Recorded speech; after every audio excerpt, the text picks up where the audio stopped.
आज ना गुरुपौर्णिमा होती. आम्हाला बाहेर जायचं होतं महादेवाच्या मंदिरला. त्याच्यासाठी आज जल्दी काम उरकून घेऊन निघालो होतो. पण हानीचे पप्पाच नव्हते, त्यांनी ड्युटीला गेले होते. त्याला जल्दी जायचं होतं म्हणून आम्ही तिघंच निघालो होतो जाण्यासाठी. पण हानीचा मूड आज सकाळपासून वेगळाच होता. आज चिडचिडच करत होती.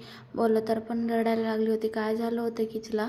पण मॅडमचं मूड कधी बदलायचं कळणार, कधी चांगलं व्हायचं कळणार.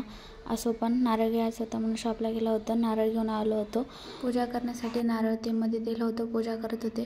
पण मंदिरामध्ये इतकं शांत असते की नाही. घरी कितीही प्रॉब्लेम असला तरी मंदिरात गेल्यानंतर मन शांत असते. कारण आपल्यासमोर देव असतात. आपल्याला काही पण प्रॉब्लेम असलेली आठवण येत नाही. तिथं गेल्यानंतर सगळं विसरून जातो.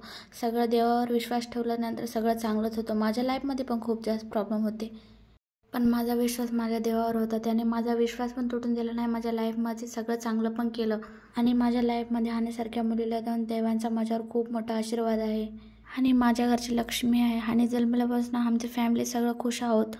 माझा देवावर किती विश्वास होता. त्याने माझं तेवढं सक्सेस केलं. आणि माझ्या लाईफमध्ये हानीसाठी सगळ्यात मोठं स्वप्न आहे, ते पण सक्सेस व्हावं. माझा सगळं विश्वास माझ्या देवावरच आहे. पूजा झाली होती. हानीला पाया पडण्यासाठी नेलं होतं. पण हानी पाया पडतच नव्हती. त्याला धरून थांबायला बघत होती. तिकडं पाया पड म्हणजे पडत नव्हती. पण तिला बसू घालं होतं मंदिरामध्ये, तर तिने विठ्ठल करतच बसली होती. तिला ना विठ्ठल पण कर म्हणून मला नव्हतं. खाली बसू घालं होतं तरच तिच्या मनानं करत होती. तिकडे बघत होती. त्या आंटीला बघून इकडं करत होती. मॅडमचा तर मूड मंदिरात आल्यानंतर फ्रेशच होऊन गेला होता. म्हणून चांगलं झालं होतं आमच्यासाठी. थोडं फोटो काढायला भेटेल म्हणून गेल्या होत्या. पण फोटो काय काढून दिली नाही. थोडीफार काढल्या. तिला कसं तरी समजून मंदिराच्या बाहेर आलो होतो. मार्केटला जात होतं. मार्केटला गेल्या होत्या. पण हानी तळे झोपली होती. घरी आल्या होत्या. घरी आल्यानंतर लगेच हानी उठली होती. हातूचं आणि भाचीचं लाड चालायला होतं.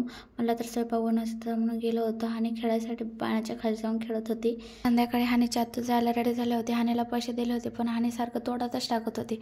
जाजोपर्यंत आतूचा लाड काय संपतच नव्हते रे बाबा. हानीची आतू गेली म्हणून हानीचा मूड वेगळा झाला होता. म्हणून तिचा मूड चांगला करण्यासाठी आम्ही तिला शॉपला घेऊन गेलो होतो.